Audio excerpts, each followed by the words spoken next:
junio de 1799, con apenas 30 años de edad, Alejandro de Humboldt zarpó de La Coruña en el buque Pizarro hacia el continente americano, donde pasaría investigando los siguientes 5 años de su vida.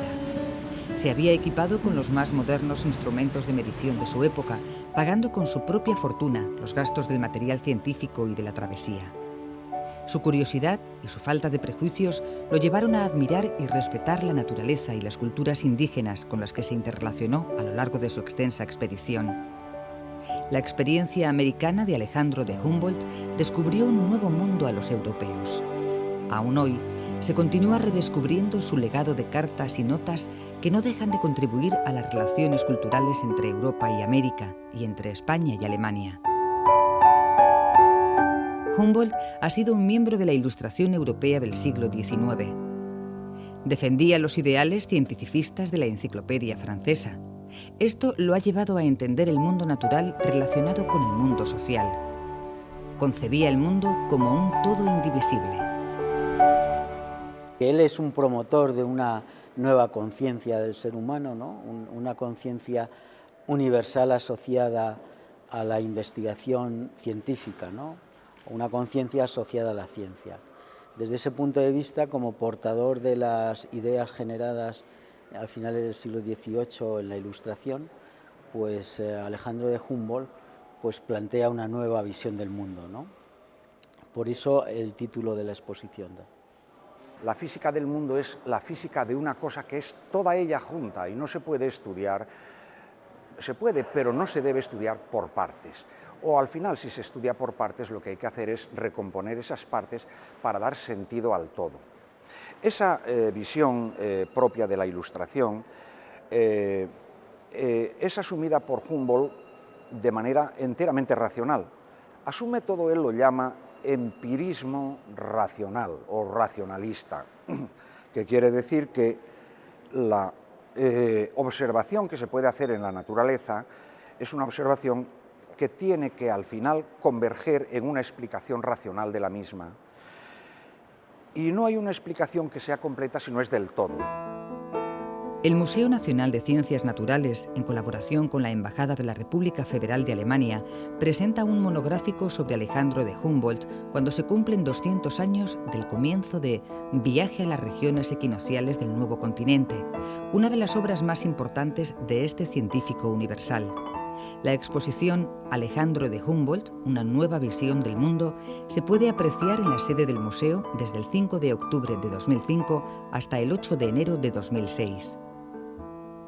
El motivo fundamental era conmemorar o contribuir a conmemorar los 200 años de la culminación de aquel viaje de Alejandro de Humboldt a América, ¿no? Era la América hispana y, por tanto, además, teniendo en cuenta que el museo estuvo muy ligado en la génesis de aquel viaje, porque concretamente en la cédula que Carlos IV le entrega a Alejandro de Humboldt y en las conversaciones le encomienda que entregue a nuestro Gabinete de Historia Natural, que entonces era como se llamaba el Museo Nacional de Ciencias Naturales, piezas que podían ser de singular valor para la geografía, para la náutica, la marina, fundamentalmente la marina, y para el Real, insisto, el Real Gabinete de Historia Natural. Pero he de decir también, para ser justo, que la iniciativa parte de la Embajada de la República Federal de Alemania y nosotros inmediatamente pues nos hacemos eco de esa iniciativa y colaboramos hasta tal punto que la exposición es una exposición conjunta entre el Museo Nacional de Ciencias Naturales del Consejo Superior de Investigaciones Científicas y la Embajada de la República Federal de Alemania. El nuevo continente desde el viejo mundo era visto como un accidente extraño. Y lo único que se conocía con propiedad en el mundo occidental eran las costas, las partes donde se podía navegar o atracar para comercio, la periferia del continente y no toda. Humboldt es el primer occidental que hace una expedición casi completa al interior del continente y en el viaje explora la naturaleza del continente, descubre, como era un buen geólogo, descubre que la naturaleza de las rocas, la naturaleza de los volcanes, son los mismos que los de Europa o que de cualquier otro lugar del mundo. y por tanto aquel continente pasa a ser un continente igual que los demás. Es por tanto un paso importante para, diríamos, domesticar aquella cosa nueva y un poco extraña que había sido el descubrimiento de América. Él familiarizó a los geólogos, a los historiadores, a los botánicos, a los antropólogos con América como una parte más del mundo, del todo que era el mundo. Entre los valiosos objetos que se pueden apreciar en la exposición se encuentran láminas y mapas que son auténticas obras de arte. Al margen de su valor artístico, los mapas confeccionados por Humboldt en su exploración son los primeros verdaderamente fiables del interior del continente americano. Respecto a los mapas hay una anécdota curiosa. Cuando abandona América, como se sabe, él parte de Cuba y la primera escala la hace en Washington. En Washington visita al presidente Jefferson y le entregó una copia de los mapas que había hecho de América del Norte. Luego, en algún momento, y algunos, probablemente gente exagerada que no conocía el espíritu de aquello, calificó a Humboldt de espía en México porque decían que los americanos del norte se habían servido de los mapas de Humboldt para invadir los territorios mexicanos que, como sabemos, conquistaron a los mexicanos, los norteamericanos. Eso muestra la enorme atención con que estudió los terrenos, las formaciones montañosas, los ríos, en definitiva la geografía. Por eso a él se le llama el fundador de la geografía física, porque hasta ese momento realmente la geografía física en el sentido científico no se había hecho o apenas se había hecho. Alejandro de Humboldt representa al hombre de ciencia que mostró al mundo lo más relevante de la flora y la fauna del continente americano.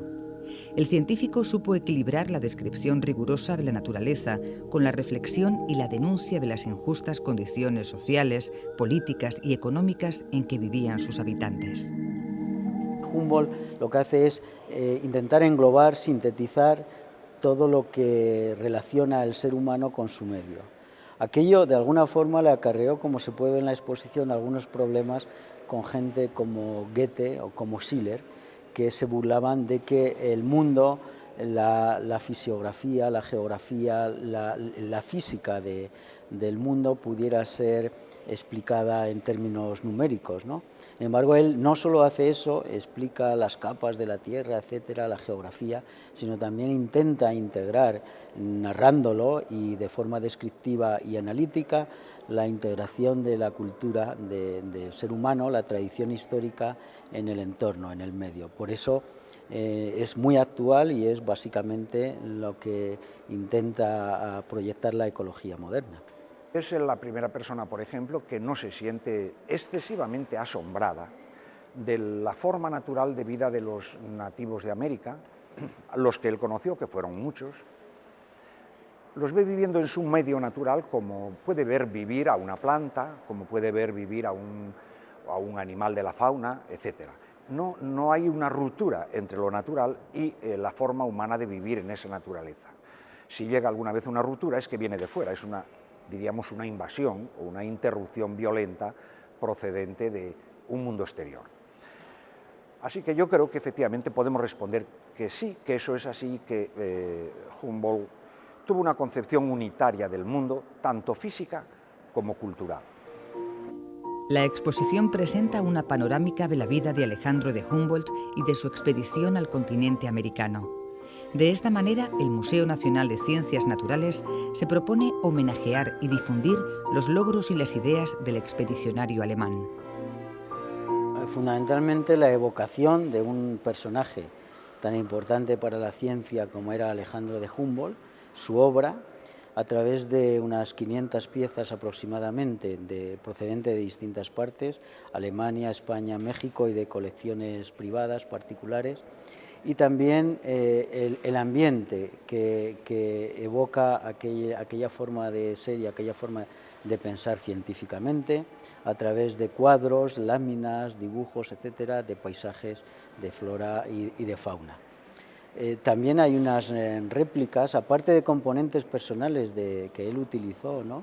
Pero existen unas réplicas de instrumentos que eran muy comunes no solamente para Humboldt, sino para los científicos de la época, como barómetros, que los utilizaban para medir la altitud, cuadrantes, sextantes, etcétera.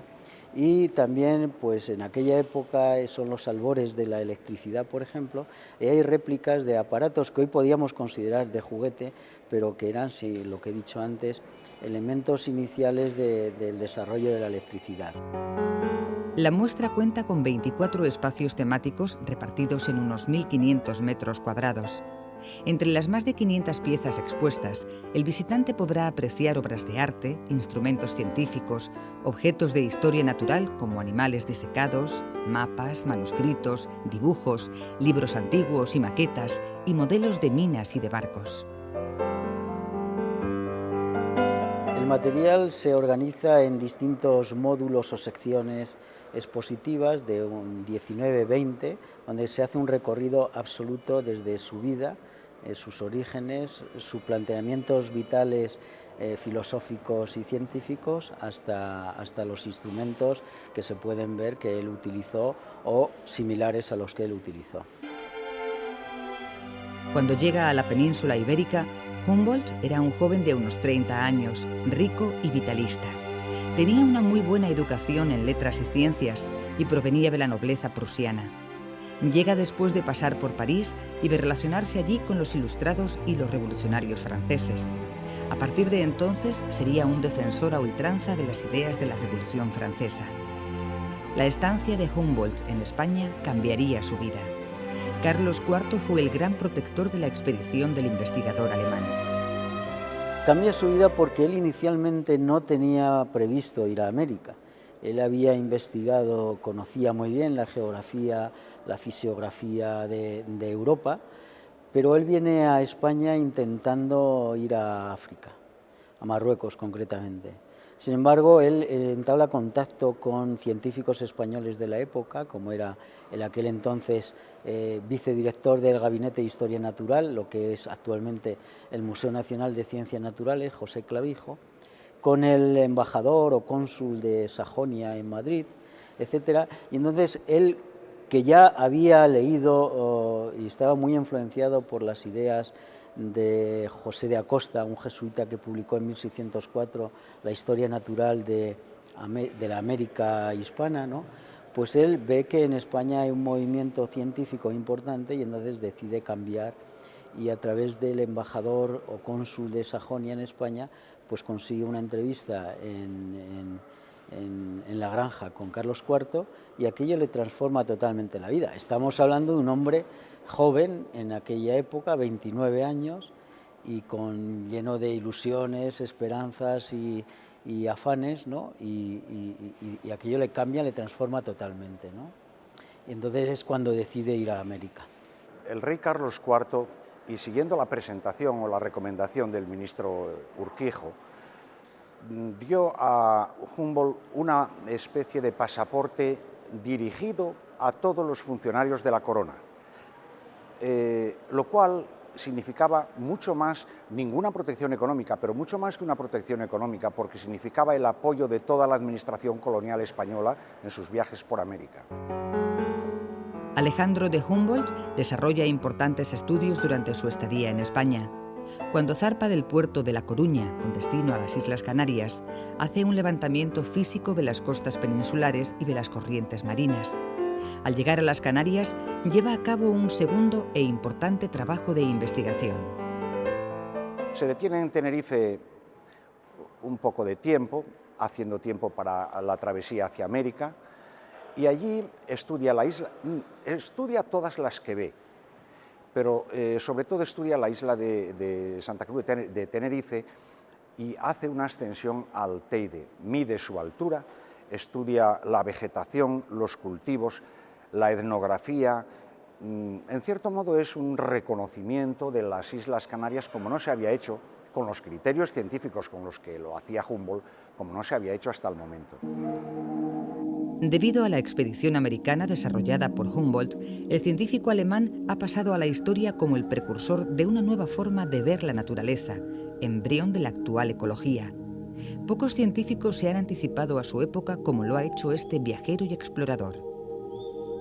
Si leemos la lista de instrumentos como los que están representados aquí en esta exposición que él transporta, bastará decir que lleva no menos de 25 porteadores y una reata de 12 o 14 mulos para hacer los más de 15.000 kilómetros que hizo en América, de los cuales más de 5.000 o más de 4.000 por lo menos por ríos o navegando. Todo ese instrumental científico lo que pretendía era encontrar la explicación que la ciencia del tiempo podía dar a los fenómenos naturales que él veía e integrarlos en una física del mundo. Cuando llegó a América se encontró con un elemento nuevo. El elemento nuevo es una población indígena, autóctona, en parte no contaminada y cuya cultura en gran medida y en muchas partes estaba viva. Así que él añadió al interés por lo físico del mundo, el interés por lo humano del mundo. Como científico tuvo una visión plural que incluye la filosofía, la biología y el humanismo. Esta visión está claramente plasmada en su obra Cosmos. Su trabajo desarrolla una interacción muy moderna de las ciencias y las humanidades. Integra la formación científica con la humanística. Sus ideales políticos, marcados desde su juventud por los postulados de la Revolución Francesa, se reflejan en sus trabajos científicos. Sostenía que todas las personas están igualmente destinadas a la libertad y pregonaba el respeto a todas las culturas, religiones y razas humanas. Humboldt fue un explorador libre pensador. Con su nueva visión del mundo, con su obra, lo que aporta es una nueva percepción de lo que es la cultura y los habitantes de la América, particularmente la América hispana. Entonces se rompe un poco, bastante, lo que es la visión eurocéntrica de la cultura y de la civilización que existía, ¿no? Él defiende mucho, no es el primero, desde luego, ha habido muchos antes que él, ¿no? Recordar, por ejemplo, el padre de las casas, ¿no? Pero él defiende a los habitantes, a los indios americanos, como elementos civilizadores tan importantes como puedan ser los europeos. Por lo tanto, desde ese punto de vista, con las nuevas ideas de la Ilustración, con la visión científica que Humboldt tiene, pues rompe desde luego la fase descriptiva, meramente descriptiva que existía de las culturas americanas, ¿no? En aquel momento el ideal político de él era el ideal general que representaba la Revolución Francesa. Sin embargo, él no fue activo políticamente. Hubo de convivir. También recordaré que murió el año 1859, a los 90 años de edad, y hubo de convivir con todo ese periodo posnapoleónico en que Europa se hizo enormemente conservadora y se quejó amargamente de vivir como viven, pues no sé, los animales enjaulados o domesticados. Donde vemos claramente su pensamiento es cuando denuncia la esclavitud. Denuncia la esclavitud que ve en América. Naturalmente la ve en las colonias españolas, en otros sitios no. La ve en Cuba y denuncia, considera que es el mayor mal de la humanidad, la esclavitud. De todas maneras, no hay una propuesta gradual, de liberación gradual de los esclavos y de políticas que podrían llevar a mejorar su condición partiendo naturalmente de la libertad. La muestra está orientada a visitantes con variados tipos de interés, como los viajes, la investigación, los descubrimientos, la cultura, el arte, la ciencia, la historia y la ecología. La exposición complementa su oferta con un área dedicada a los más jóvenes, el Laboratorio Humboldt, donde los visitantes se pueden sentir como viajeros del siglo XIX. El Laboratorio de Humboldt es una recreación basada en unos cuadros muy famosos de Humboldt ya en al final de sus días, ¿no? En lo que era su gabinete de trabajo en Berlín, y en París también hay algunos cuadros de la época. Nosotros hemos pretendido reconstruir, basado en piezas y en mobiliario de aquella época, pues lo que era un gabinete de un naturalista de finales de la Ilustración, principios del siglo XIX. Además, dentro del laboratorio hay una zona dedicada a los talleres de niños, fundamentalmente, donde haciéndonos eco de unas palabras que él escribió en su libro Cosmos, en el cual el reconocer y el conocer es el placer y lo fundamental del ser humano, pues existen unas pruebas, digamos, que los niños tienen que ir elaborando a través de recorridos en mapas, interpretación de mapas, clasificación de plantas, de animales, etcétera, un poco intentando expresar lo que es la exposición. Al regreso de su viaje por América, Humboldt publicó numerosos libros sobre el tema. Algunos lograron una resonancia extraordinaria en el ambiente intelectual europeo. Su estudio de la sociedad y política mexicanas lo convirtieron en una voz del liberalismo de gran peso. El romanticismo europeo se nutrió de sus ideas y Charles Darwin sostuvo que los textos de Humboldt le habían influido notablemente. Al afincarse en París, después de gastar su fortuna en la aventura americana, Alejandro de Humboldt vivió de forma muy modesta. En 1805 se instala en París y con su amigo que le había acompañado en todo este viaje, Bonpland, emprende la publicación de una cosa que es el viaje a la América española.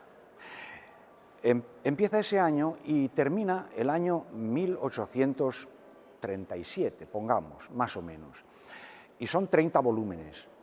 En esos volúmenes aparecen recogidos todos los datos que nos podamos imaginar, porque él era un hombre absolutamente meticuloso. Aquí a mi espalda hay una lámina perteneciente a esa publicación que no sé si existe porque es enormemente escasa. Esta lámina representa un ejemplo típico del modo de trabajar y de la meticulosidad de Humboldt a la hora de recoger datos. Ahí aparecen dos escalas, una a la derecha y otra a la izquierda, y en el dibujo, precioso por lo demás, que hace era un buen dibujante, que hace del Chimborazo, se va escribiendo en pequeñas paréntesis o círculos las diferentes especies vegetales o animales que va encontrando según la altura. Alfonso Navas Sánchez, director del Museo Nacional de Ciencias Naturales, sostiene que la muestra Alejandro de Humboldt, una nueva visión del mundo, es una oportunidad extraordinaria para conocer al hombre y su obra. La oferta de los valiosos objetos que se exponen en las diferentes salas es muy variada.